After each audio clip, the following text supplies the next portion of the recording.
আজকে না হঠাৎ করেই বাবার বাড়িতে একদিনের জন্য আসতে হলো, তো আমরা সকালেই এসেছি। তো হ্যালো এভরিওয়ান, তোমার সবাই কেমন আছো? আশা করি ভালো আছো। আমার আর একটি নতুন ব্লগে স্বাগত জানিয়ে আজকের ব্লগটা স্টার্ট করতেছি। আর আমি শ্যামলী, তোমরা কিন্তু ভিডিওটা প্লিজ লাস্ট পর্যন্ত দেখতে থাকো, আশা করি তোমাদের ভালো লাগবে। তো দেখো, আমরা যখন আসি মা তো রান্না করছিল, একাই রান্না করছিল, তাই আমি ভাবলাম একটু হেল্প করে দিই। আর আমরা যে কাজের জন্য এসেছিলাম সে কাজটা আমরা করেই চলে এসেছি, তার জন্য ভাবলাম যে মা একা তো রান্না করছে, তাই আমি একটু হেল্প করে দিই। আর আমি আসবো বলে মা আজকের আমার সব পছন্দের রান্না করেছে জানো। তো মাকে বলেছিলাম আমি ততটা মাছ খেতে ভালোবাসি না, তো তার জন্য মা চিংড়ি মাছ নিয়ে এসছে।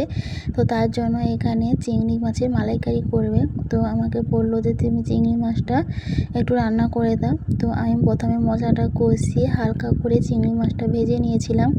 ভেজে দিয়ে এখন আমি নারকেলের জলটা আমি দিয়ে দিলাম। নারকেল থেকে দুধ বার করে রেখেছিলাম, তো সেই দুধের জলটা আমি এখন ঢেলে দিচ্ছি। সত্যি কথা বলতে এই রকম চিংড়ি মাছের তরকারি খেতে কিন্তু বেশ ভালো লাগে। কার কার ভালো লাগে অবশ্যই কিন্তু জানাবে। আমরা কিন্তু বেশি নারকেল পাই না বলে তার জন্যই মাঝে মাঝে সঠিক রেঁধে দিই, কিন্তু এই রকমভাবে রান্না করলে সত্যি অসাধারণ লাগবে।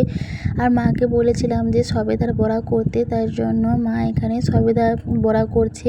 সত্যি কথা বলতে সবেদার বড়া কিন্তু খেতে খুব সুন্দর লাগে, আমারও কিন্তু ভালো লাগে। এতে কিন্তু অনেক কিছুই আছে, খেসারি ডাল আর সবেদা বাটা, পেঁয়াজ, আদা, রসুন সব কিছুই দিয়েছে। আর সত্যি কথা বলতে বড়াটা খেতে কিন্তু খুবই সুন্দর লাগে। এখানে কড়াটা বেশি পরিমাণে তেতে গিয়েছিল, তার জন্য একটু পুড়ে গেছে। আর এখানে দেখো কি সুন্দর লাল লাল করে ভাজা হয়েছে না, দেখেই কিন্তু পুরো জিভে জল চলে আসছে। তোমাদের কি জিভে জল চলে আসছে অবশ্যই কিন্তু জানাবে। আমার তো জিভে পুরো জল চলে এসছে, আমি ভয়েস দিতে পারছি না।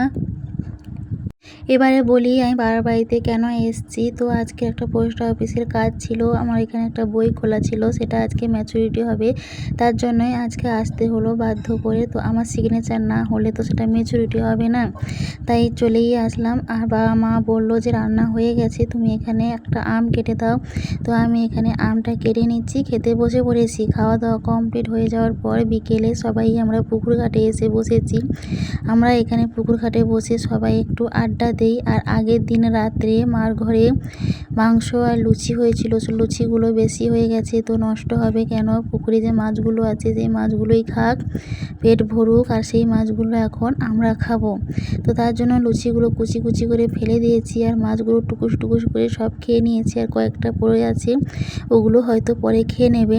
আর এদিকে পাশের বাড়ির ভাবি আমাকে ফুচকা দিয়ে গেছে, তো আমি এখন প্রেগনেন্ট না, তার জন্য আমাকে দিয়ে গেল যে তুমি একটু খাও, আমার এখন একটু লো বেশি, তো তার জন্য আমাকে দিয়ে গেল। আর এদিকে সন্ধ্যাবেলা বরকে একটু রচা করে দিলাম। আমি বললাম তুমি এখন এই রচাটাই শুধু খেয়ে নাও, এর সাথে আর কিছুই দেবো না এখন, কারণ এরপরে অনেক কিছুই তোমার জন্য অপেক্ষা করছে, তার জন্য তুমি শুধু এখন একটু চা খাও আর টিভি দেখো আর মস্তি করো।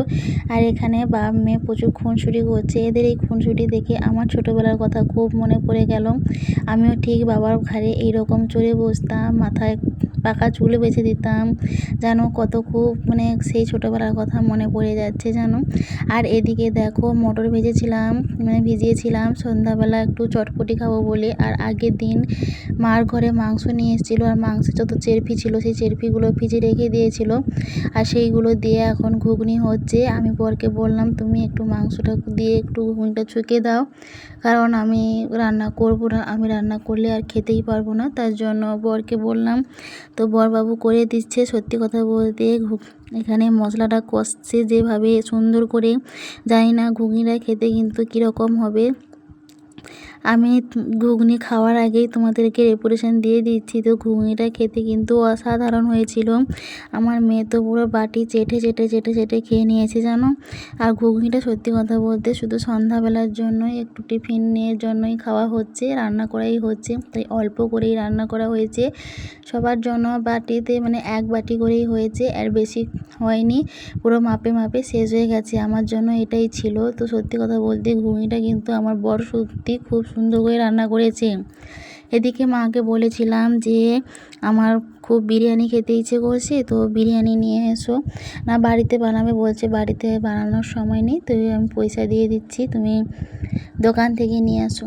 তো যেমন কথা তেমনই কাজ। তো শাশুড়ি মা জামাইকে পয়সা দিয়েছিল, তো জামাইবাবু এখন দোকান থেকে বিরিয়ানি এনেছিল, তো সেটাই এখন আমরা সার্ভ করছি। তো জামাইয়ের খিদা পেয়ে গেছিলো, তার জন্য জামাইকে প্রথমে খেতে দিয়ে দিয়েছি। আর এখন আমি আর মা মিলে বাদাম ভাজছি।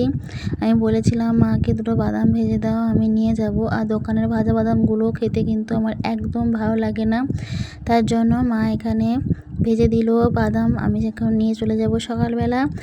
আমি আর আমার মা বাবা সবাই মিলে বিরিয়ানি খাচ্ছি। তোমরা কিন্তু খেতে চলে এসো। আর আজকে ব্লগটা ছিল এতটুকুই। যদি তোমাদের ভালো লেগে থাকে প্লিজ চ্যানেলটা সাবস্ক্রাইব করে পাশে থেকো। আজকের ভিডিও ছিল এতটুকুই। দেখা হচ্ছে পরের ব্লগে। আর আমি সকালে বাড়ি চলে যাব আবার।